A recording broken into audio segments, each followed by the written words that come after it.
What is going on, YouTube? It is Primitive here, and today I'm going to be bringing you my BT6 updated ShineGreymon deck list. Now, a lot of people have been asking me what changes would I make to ShineGreymon and BT6, what cards would I play, and how would it look, and so I'm going to be bringing that to you here today to start off our BT6 coverage. And now I'm going to be have matches with this deck and other decks and other deck lists coming up later this week, so if you're excited for BT6 content, be sure to like and subscribe because I'm going to be having that coming to you constantly these next few weeks, because now that we have the cards, I am super excited, and I just want to be playing a bunch of BT6, and you're going to be getting all the content from that. So with that being said, let's go ahead and get on into the deck. We're going to start off with the 4 Uppaman and the Digimon. Now, the thing is with this list is that Uppaman is going to be pretty much the undisputed best egg here, because we are running a little bit lower on rookies in this list, so Pikmon's not going to be as useful because we aren't playing anything like Lord Nightmon to go wide, so you want to be getting the draw, and since we're lower on rookies, you want to be having that consistency, so I find Uppaman to be the best. The Digimon can really be whatever it is that you want. You could even just run 4 eggs, but I've been wanting to test the Digimon because the inheritable in this card is so extremely powerful that when you can get it off, being able to get that extra memory is going to be very helpful. There is a lot of memory gain in this deck, and being able to just extend your turns and extend your plays in a ShineGreymon deck is going to make it so that you have way more board advantage. So I have been testing this Digimon. I can't say 100% if I like it or not, but there's a chance that you just play the 4 Uppaman and that's it, and don't play a 5th egg. But when you are testing this, if you don't like the Digimon, I would go ahead and try the Koromon that gives -1k DP when you have 3 security cards or less when attacking, and then if you don't like that, just play the 4 eggs. But for now, I'm playing the 5 eggs because there are a couple games where you do get past your 4 eggs and go into the 5th egg, and being able to raise in that 5th egg and cycle and get an extra Digimon out is pretty important. So for as of right now, we're just playing with the 5 eggs and the 1 Digimon for the testing. Now, getting into the rookies, we're going to start off with the 4 Memory Padman. Now, this card is very staple in the ShineGreymon because this makes it so, 1, you can play your ShineGreymon effectively for like 3, because if you delete something when you Digivolve, you'll be able to gain a memory, and then if you have TK on the board, then you'll be at 3, you'll be able to ShineGreymon for 4, gain a memory, go to 0, and it's still your turn, and you can do something after that like Valderarm or play something else like a Starmons and keep your turn going. So Padman's very, very important. You want to play 4 of it. We have a lot of DP reduction, so you're going to be consistently getting this effect off. This is going to be the card that you want to put in your raising whenever possible, so that you can start building this on top and get that inheritable going. So yeah, 4 Padman is going to be very crucial in this list.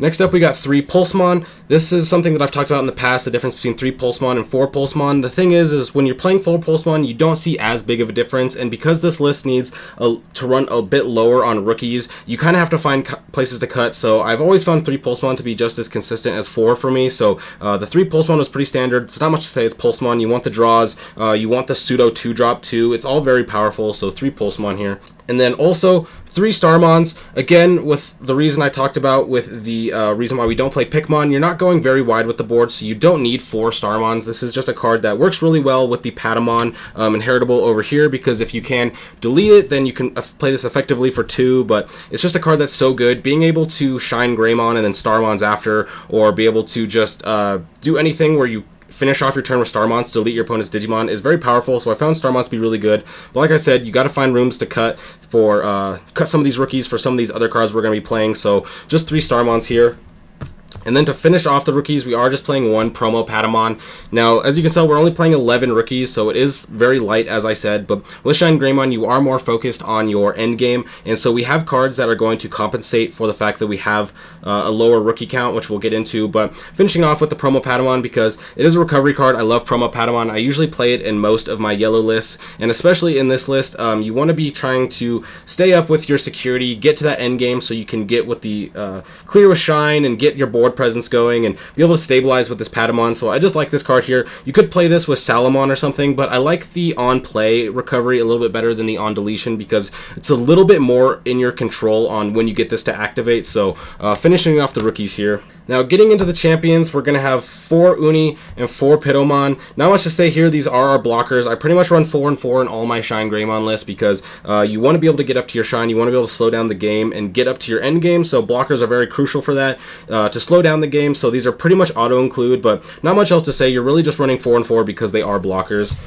Now, getting into one of the cards that I'm more excited about, which is going to be Baluchimon, or Baluchimon, however you say that, which is on play, if you have 3 of your securities, draw 2, but it is a 4-drop level 4, and now this is one of the cards that's going to help compensate for our lower rookie count. One, it's a 4-drop level 4, so it's very inexpensive to get a level 4 out on board, but you also are going to be able to trigger draw 2, which means that you can draw more cards, find your sources. If you are whiffing rookies, you could play this, probably draw into a rookie, and it really just ups the consistency of this deck. I really like this card in this list. I wasn't 100% on it before I was building, before I got the cards, but once I started actually testing this card, it's very good. I was just playing 1, but now I'm all the way up to 3 because the consistency of it is really good, and like I said, with only 11 rookies, you need to be able to compensate for it, so having the 4-drop level 4, so that way you can skip that and get up to your level 5s easier is really good. So running 3 of this, and I'm very impressed with this card. Now let's get into our ultimates. We're going to be starting off with 3 of the yellow rise and 3 of the red rise. Now, I've talked about this in my past ShineGreymon security control. The reason why we want to play 3 yellow rise is because we don't have a lot of offense in this list. Unlike other lists where we'll play things like Lord Nightmon or Ward Greymon that give you a lot of offensive pressure, we don't have those. So the inheritable of the Rise Greymon to be able to give security attack +1 to our ShineGreymon is going to be very important, so that we can actually get that presence, actually start to win the game, and once we get that board presence, actually push for a game board state. So we're running 3 here instead of running more of the 3 red rise. And the thing is, with the new yellow tamer of the TK and Kari, it doesn't have an on-play effect. So now we're playing more tamers that don't have an on-play effect than we are playing tamers that do have an on-play effect. So digivolving into the rise and playing your tamers without an on-play effect isn't that important. But then we have the red rise. The red rise is important. You can digivolve this in raising and then promote and digiburst, play your TK and get your TK effect. It also has the amazing inheritable of giving -2k DP when you're attacking if you have a tamer on board. So both these rises are very important. You want to be playing these in Shine so you can get your tamers out, but I like the 3-2 split because this inheritable of getting security attack +1 is just very important in a deck that doesn't have a lot of offensive pressure.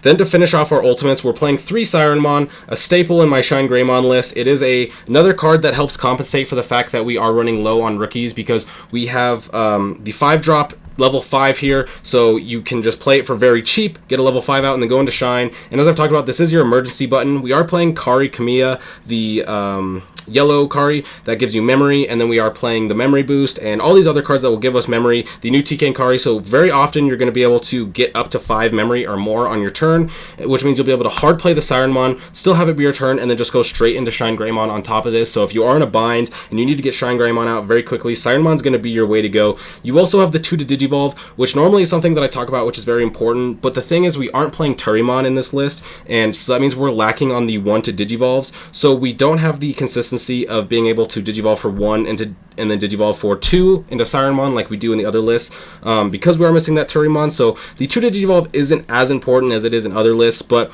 the 5-drop level 5 is extremely important, and being able to get your ShineGreymons out very quickly is very important. Now into the megas. For ShineGreymon, very standard here. I'm sure you expected this. This is going to be our boss monster. You want to be able to shine as consistently as much as possible, so you have to be playing 4 so you can see it as much as possible. But the whole deck revolves around here. There's not really much else to say. It is a ShineGreymon deck, so gotta play the Shine. Now we're going to have 2 Sakuyamon.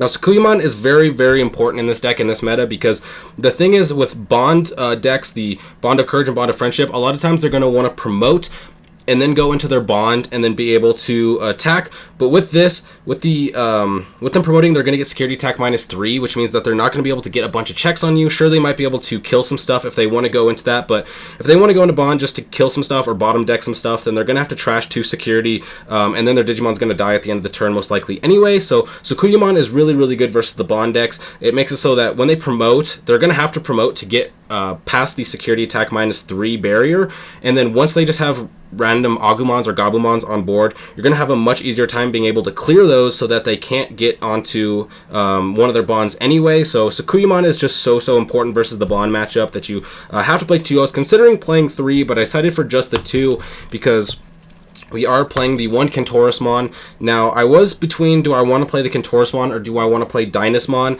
And the thing is, Dynasmon is pretty cool, and it does have some cool things that can happen in this list. Being able to recover is nice, but I just found Kentorismon to be a little bit better. With ShineGreymon, you really want to be able to slow down the board, so playing things like the Sakuyamon, the Kentorismon, things like that really slow down the boards, our 8 blockers, all these things, make it so that you can get your ShineGreymon going, get giant board clears going, and then also the Kentorismon has the nice on deletion of being able to give minus 11k DP, so you could get a security check in if you have Yellow Rise, for example. You get 2 checks in. If it does die, then you can pop something on your opponent's board, and I just find Kentorismon to be really good. You could play the Dynasmon here if you wanted to play something just to test the new Dynasmon, since it is a new tool, but I do think the Kentorismon is actually going to be the more optimal mega here. I was also considering Magnadramon as something that you could Digivolve on top of, but mostly as a hard play, so that if your opponent does go into Bond, then they can try or get rid of a bunch of your security, and then you could go Magnadramon and recover up. But I decided, since we do have the 2 Sakuyamon, which are going to be very good versus the Bonds, that I don't have to worry about that as much, so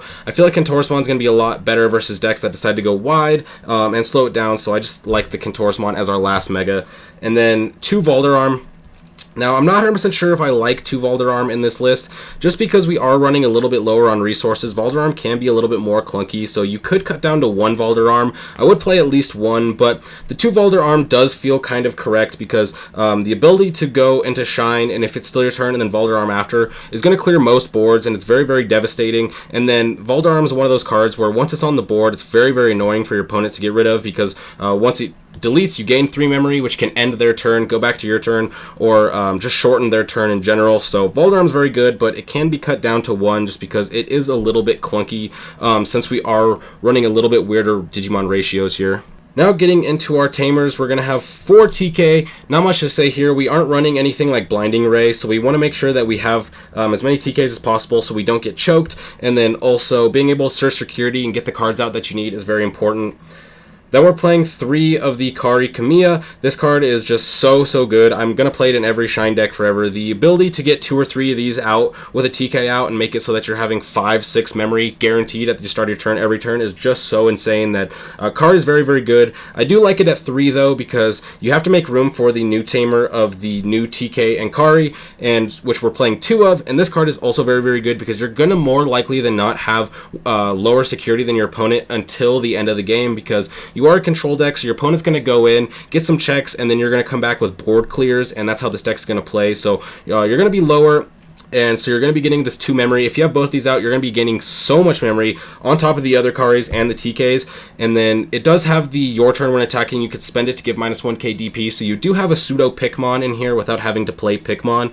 But this is going to be our Tamer lineup. This is what I like. I like the 4-3-2 here. The 9 Tamers is good. If I was going to play 10 Tamers, I would probably play 4 TK and then 2 of this still, because this card feels like it's going to be more consistent, because it's just if you have 3 or less security. That's where this is dependent on how the board state goes. If you get some yellow rises out and early and get a lot of early checks, then you may be ahead of your opponent on security. Or if you are playing against a slower deck like 3 Musketeers or Security Control, where you're probably going to be ahead on security, then this card is a little bit dead. So if you want to go up to 10, I would just play 4, 4, and 2 here, or you could even consider teching the 2-drop TK that buffs your security Digimon. But I do think in this meta the Kari is going to be a little bit better. But this is going to be our Tamer lineup here. And then to finish off the list, we are going to be playing 2 reinforced memory boosts. Now, like I said, we don't have the starter decks here, so I don't have yellow memory boost. But if when we do, this would be the replacement here. I'm not 100% sure if I would cut both or if I would just play 1 and 1, because the reinforced memory boost has actually been really good. Like I said, you gain so much memory in this list that paying 6 for this is not that big of a deal, because a lot of times you can play this and still have it be your turn. But being able to get an extra security check is going to make it so that you're able to survive longer. It helps you if you're at 2, you could play this and then your BBmon will be live. But most importantly, a lot of times you're going to be able to find a Tamer, put it on top, and then when your opponent swings in, you're going to get a Tamer for free, and then you're going to get those extra security checks. But the memory boost is just really good. Being able to have the delay to get extra memory is very important with this deck, especially with the Siren Mon combo, like I said, where you're able to play Siren Mon into Shine. That that emergency button is very much complemented by the reinforced memory boost here, so I decided to play 2. But when the starter decks come out, if you want to play the yellow memory boost over these, I would definitely play at least 1 yellow memory boost, and then you could either play 1 and 1 or 2 of the yellow memory boost. That's really up to you. I haven't been able to test it myself, so I can't tell you yet, but once we do get the yellow starter decks, I will definitely be testing that. But I can say that the reinforced memory boost has been really good, so I would consider probably still playing one of these.